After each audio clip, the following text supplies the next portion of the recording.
From Left Side, Right Side Games, I'm Artie Q. Peppleton, and this is Chalking Points.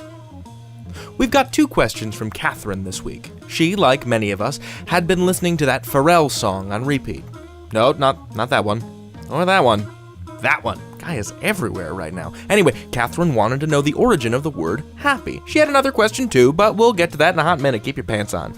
Happy is a pretty ancient word with a great deal of meanings, he began unhelpfully. Its earliest meaning was lucky. Happy comes from the word hap, which we can first attest in early Middle English in the 13th century. It's an Old Norse word, which means it was probably pounded into English by raiders from Viking Scandinavia. Hap means luck, and e is just an adjective-forming suffix in English.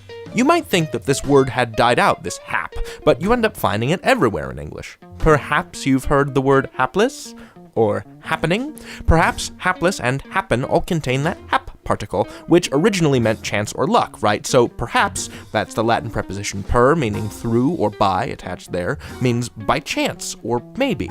Hapless, attaching that suffix of less, makes it mean devoid of luck, or luckless. So, the word happy originally just meant lucky, as in happy accident or happy coincidence, which are still usages that survive today.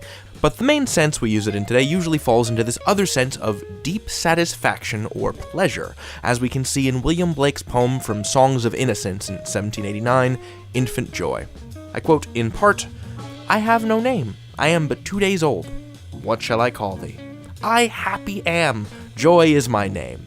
Sweet joy befall thee." Now, that's from the 18th century, but we can see this usage dating back to the 15th century, in this line from the Sayings of the Philosophers, printed in 1477 by William Caxton. Quote, "His father was happy to have such a childe, and to put him to the schoole that so well loved wisdom," end quote.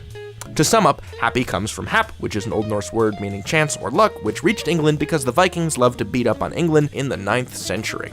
Now, let's hit Catherine's next question, which was on the subject of lo and behold. What does it mean? And where does it come from?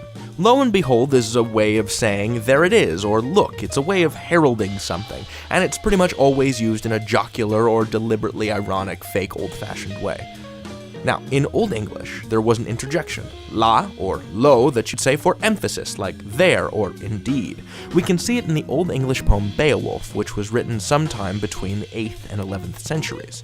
Here's line 1700 of Beowulf, please forgive my Old English butchering. "Det la me sechan se de soth on richt fremedon folke." Literal translation, that indeed may say he who truth and right performs among the folk. So, in the hue and cry video, you will recall I taught you about the concept of hendiadys, the redundant two-in-one expression, like flesh and blood, safe and sound, kith and kin.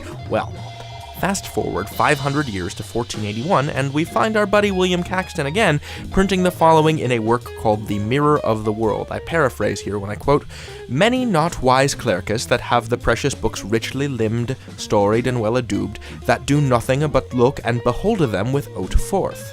There are many clergymen with gorgeous books that don't really study them as much as kind of dumbly stare at them, is my reading there. Now, by Caxton's time, the expression look and behold was a standard phrase, just like flesh and blood and safe and sound, and so was the word lo. Gradually, lo started to be used as a contraction of look. The two expressions started to blend together and appear more often in concert with one another. Dig. 1611's King James's Bible has this line from Genesis, chapter 15, verse 3.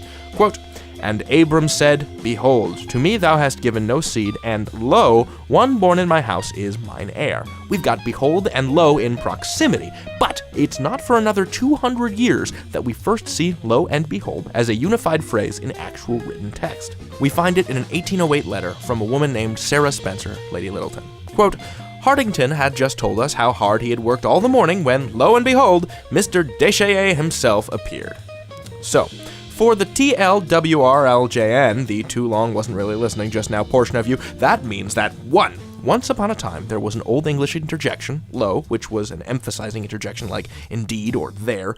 2, there existed an expression as far back as the 15th century that was look and behold. 3, the interjection and expression intertwined over the centuries into today's surprisingly modern lo and behold, which is funny, because the way it's deployed is always kind of ironically archaic and old-fashioned-y.